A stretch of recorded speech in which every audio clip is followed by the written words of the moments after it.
ప్రేమ ధీరజ్ దగ్గరికి చాలా కోపంగా వచ్చి మీ నాన్న బాధపడుతున్నారని నువ్వు ఇంత బాధపడుతున్నావు కదా, నువ్వు బాధపడుతున్నావు, నువ్వు నా కోసం ఇంత శ్రమ పడుతున్నావు అని చెప్పి నేను బయటికి వెళ్ళి ఇలా జాబ్ చేస్తున్నాను అంతే. అలాగే నువ్వు మీ నాన్న మీద నీకు ఎంత ప్రేమ ఉందో నీ మీద కూడా నాకు అంతే ప్రేమ ఉంది అని చెప్పేసి అయితే అంటూ ఉంటుంది. ఆ మాటలు వినగానే అక్కడ ఉన్న ధీరజ్ అయితే ఒక్కసారిగా షాక్ అయిపోతూ ఉంటాడు.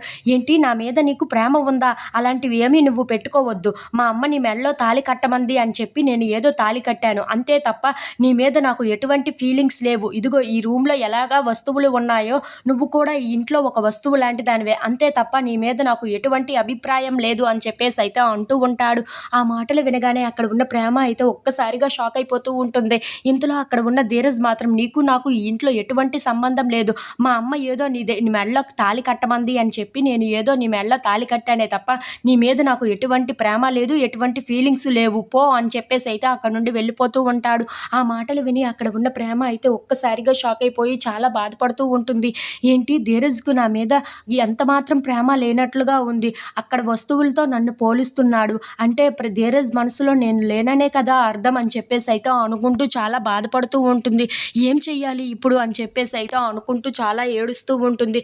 ధీరజ్ని నేను ఎంతగా ప్రేమించాను, కానీ ధీరజ్కి నా మీద ఎటువంటి ఫీలింగ్స్ లేవని ఈరోజే నాకు అర్థమైంది అని చెప్పేసి అయితే అనుకుంటూ చాలా ఏడుస్తూ అక్కడే కూర్చుంటూ ఉంటుంది. ఇంతలో అక్కడ ఉన్న ధీరజ్ మాత్రం చాలా కోపంగా ప్రేమని తలుచుకుంటూ అలా మంచం మీద అయితే పడుకుంటూ ఉంటాడు. అది చూసి అక్కడ ఉన్న ప్రేమ అయితే చాలా బాధపడుతూ ఇంట్లో నుండే అయితే బయటకు వచ్చేస్తూ ఉంటుంది. If you like this video please like, share and subscribe friends.